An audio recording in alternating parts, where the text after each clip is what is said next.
बिस्मिल्लाहिर्रहमानिर्रहीम। अस्सलाम वालेकुम व्यूअर्स।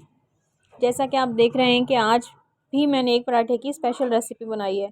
बहुत लजीज, बहुत जायकेदार और ग़िज़ाइयत से भरपूर पराठे, और खाने में भी बहुत ज़्यादा पसंद आते हैं। चाय के साथ खाएं, अचार के साथ खाएं, या ऐसे ही खाली खा लें। बच्चों ने तो बड़े शौक़ से खाएं। आइए रेसिपी स्टार्ट करते हैं। सबसे पहले मैंने आधा किलो आटे में 1 चम्मच नमक और 2 चम्मच ऑयल डाल के नॉर्मल आटा गूँध लिया है। ना ज़्यादा सख्त है ना ज़्यादा नरम है, और इतना आटा गूँधने में मुझे तकरीबन 1 कप पानी का लगा। पानी नॉर्मल है, रूम टेम्परेचर का, नल का पानी। आटे को अच्छी तरह से पंचिंग करके हम एक साइड पे रख देंगे। 15 मिनट का रेस्ट दे लेंगे। जब तक आटा हमारा रेस्ट ले रहा है तब तक हम दूसरे अपने स्टेप्स कर लेते हैं। यहाँ पर मैंने हरी प्याज का एक डंठल लिया है और इसके नीचे की टिप्स काट के डिस्कार्ड कर दी हैं। इसको हम जितना बारीक काट सकते हैं उतना काटेंगे, क्योंकि हमें इसको पराठे के ऊपर भरना है। अगर मोटे मोटे काटेंगे तो जायका नहीं रहेगा, और दूसरा ये कि पराठा ज़्यादा फटेगा।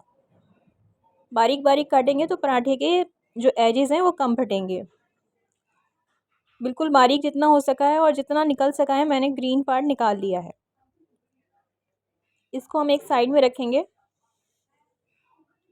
और जितना हमने ग्रीन प्याज का हिस्सा लिया है उतना ही बराबर की मिकदार में हरा धनिया ले लेंगे। हरे धनिया को भी बारीक चॉप कर लिया है। ख्याल ये रखना है कि ये दोनों चीज़ें जो हैं वो खुश्क हों, गीली ना हों। अगर गीली होंगी तो आटा हैंडल करना मुश्किल हो जाएगा। अब जो हमने आटा हमारा रेस्ट करने के लिए रखा था, उसका एक पेड़ा ले लिया है और एक निस्बतन बड़ी रोटी बेल ली है। बड़ी रोटी बेलने से लेयर्स अच्छी आती हैं। इसकी थिकनेस भी आप चेक कर सकते हैं। बहुत नॉर्मल सी रोटी बनाई है मैंने। अब इसके ऊपर 1 चम्मच ऑयल का डाला है, 1 चुटकी नमक डालेंगे, 1 चुटकी लाल मिर्च डालेंगे और आधी चुटकी ज़ीरा डालेंगे। ज़ीरा डाल के इन सबको अच्छी तरह से फैला लेंगे। यहाँ पर एक स्टेप मुझसे मिस हो गया, वो आप ऊपर देख सकते हैं। पिछले दिनों मैंने आलू के पराठे बनाए थे, उसकी रेसिपी अपलोड की थी। बिल्कुल इसी तरह से इसकी भी लेयर्स लगाई जाएंगी, जैसे हम बचपन में पंखा बनाते थे।